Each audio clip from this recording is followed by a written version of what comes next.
Гэр бүлийн хүчирхийлэл гэж юу вэ? Гэр бүлийн хүчирхийлэл гэдэг нь гэр бүлийн хамаарал бүхий хүмүүсийн дунд нөгөө хүний сэтгэл санаанд дарамт учруулах, эдийн засаг, бэлгийн эрхчлөө, бие махбодод халтсан үйлдэл, эс үйлдэхүйг ойлгохоор гэр бүлийн хүчирхийлэлтэд тэмцэх тухай хуульд заасан. Гэр бүлийн хүчирхийллийн нэг онцлог шинж нь хүчирхийлэлд автагддаг, даамжирдаг, мөн далд үлдэгддэг шинж юм. Гудамж талбай олон нийтийн газар үлдэгдэх хүчирхийллээс үүдэлтэй гэмт хэрэг нь гол төлөв өөр хоорондоо бие биенээ үл таних хүмүүсийн хооронд үлдэгдэж хариуцлага хүлээдэг байхад гэр бүлийн хүчирхийлэл нь ойр дотн хамт амьдардаг хүмүүсийн хооронд үлдэгдэж байдгаараа онцлогтой. Иймд хохирогч нэр төрөө бодон хүчирхийллийг нуун дарагдуулах, хүчирхийлэлтэй харилцааг твчих, хүчирхийлэл үйлдэгчийг уучлах, хамгаалах, хайрлах, хорсох, гомдох зэргээр бодол санаанд зөрчилдөх, улмаар хүчирхийлэл даамжирч, давтагддаг байдал нь хохирогчийг хүчирхийллийн тойргоос гарч чадахгүй байдалд хүргэдэг.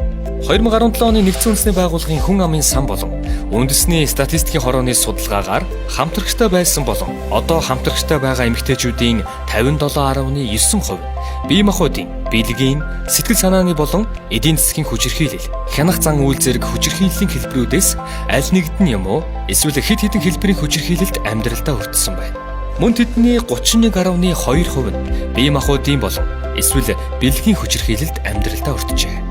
2017 онд гэр бүлийн хүчирхийлэлтэд тэмцэх тухай хуулийн шинжилсэн найруулга хүчин төгөлдөр болсноор гэр бүлийн хүчирхийллийн асуудал цар хүрээг ил болгож хохирогчдод үзүүлэх тусламж үйлчилгээ нэмэгдсэн билээ. Гэр бүлийн хүчирхийлэлтэд тэмцэх тухай хууль гэж юу вэ? 2016 оны 12 дугаар сарын 22-ны өдөр гэр бүлийн хүчирхийлэлтэд тэмцэх тухай хууль батлагдсан бөгөөд нийт 6 бүлэг 47 зөвлөлтэй. Гэр бүлийн хүчирхийллийг хуулийн дагуу 4 хэлбэрт хуваадаг. Бие махбодын хүчирхийлэл, сэтгэл санааны хүчирхийлэл, эдийн засгийн хүчирхийлэл болон бэлгийн хүчирхийлэл. Хохирогч нь 4 хүчирхийллийн аль нэг төрөлд эсвэл бүх төрөлд өртсөн байх боломжтой. Бие махбодын хүчирхийлэлд амь нас, эрүүл мэндэд гим хор учруулсан эсвэл учруулж болзошгүй альва үйлдэлийг хэлнэ.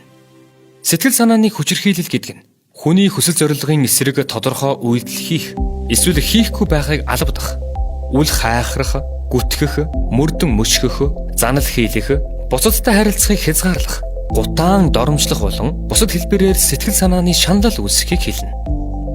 Гэр бүлийн гишүүний цалин хөлс, тэтгэвэр тэтгэмж, бусад орлого, хуваарт болон дундын эд хөрөнгө эзэмших, ашиглах, захиран зарцуулах эрхэд халдах, орлого олох боломжийг хязгаарлах болон шаардлагатай хэрэгцээг нь боогдуулах, тэжээн тэтгэхээс зайлсхийх болон бусад хэлбэрээр эдийн засгийн хараат байдалд оруулсан эсвэл эд хөрөнгийн хохирол учруулахыг эдийн засгийн хүчирхийлэл гэнэ. Бэлгийн хүчирхийлэлд гэр бүлийн гишүүнийг бэлгийн шинжтэй альва үйлдэлд албадахыг хэлнэ. Гэр бүлийн гишүүн гэдэгт эхнэр, нөхөр, гэр бүлийн бусад гишүүн, хамтран амьдрагч, асран хамгаалагч, тухайн гэр бүлд хамтран амьдарч байгаа этгээд, төрүүлсэн болон үрчлэн авсан хүүхэд, үрчлэн авсан эцэг эх, ах эгч дүү, гэрлэлтэд цуслуулсан эхнэр нөхөр, хамтран амьдрагч байсан, хамтран амьдарч байгаагүй ч гэр бүлийн харилцаатай байсан дундаасаа хүүхэдтэй иргэд хамаарна.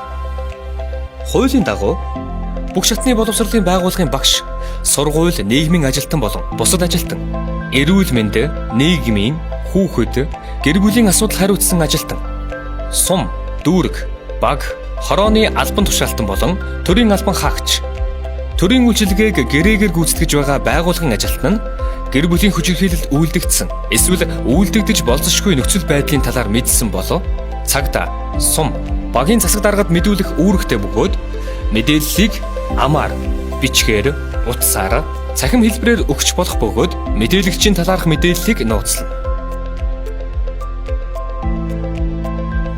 Гэр бүлийн хүчирхийлэлтэй холбоотой хэргийг оршин сууж байгаа газрын харьяаллаас үл хамааран ойр байгаа цагдаагийн байгууллагад гаргаж болох ба холбогдох албан тушаалтан үүргээ гүйцэтгэх явцдаа хохирогч гэрчийн мэдээллийг задруулахыг хатуу хориглоно. Гэр бүлийн гишүүн хүүхэдтэй хүнлэг бус, хэрцгий харьцах, ялгуурлан гадуурхах, сэтгэл санааны дарамт үзүүлэх, занал хийлэх, хүч хэрэглэх, зодож шийтгэх, төвчшгүй хөдөлмөр эрхлүүлэх, үл хайхрах, хүүхдийн дэргэд архитан согтуурах, мансуурах зэрэг нь гэр бүлийн хүчирхийллийн нэгэн хэлбэр болно. Хохирогчийг эрхээ эдэлэхэд түүний шашин шүтлэг, соёл, зан заншлын хэмжээтэй холбогдуулан ялгуурлан гадуурхахыг хориглоно. Мөн ажил олгогч нь хохирогчийг хамгаалтын хугацаанд ажил, албан тушаалыг хэвээр нь хадгалах үүрэгтэй. Шинээр батлагдсан хуулийн дагуу төрөөс хохирогчид дараах үйлчилгээг үзүүлнэ. Эмнэлгийн тусламж үйлчилгээ, нийгмийн халамжийн үйлчилгээ, хүүхэд хамгаалах үйлчилгээ, холбон зуучлах үйлчилгээ, аюулгүй байдлын хамгаалалт, сэтгэл зүйн үйлчилгээ болон эрх зүйн туслалцаа юм. Цагдаагийн байгууллага нь гэр бүлийн хүчирхийлэлтэй холбоотой дуудлага авсан тохиолдолд дараах ажил үүргийн дагуу ажиллана.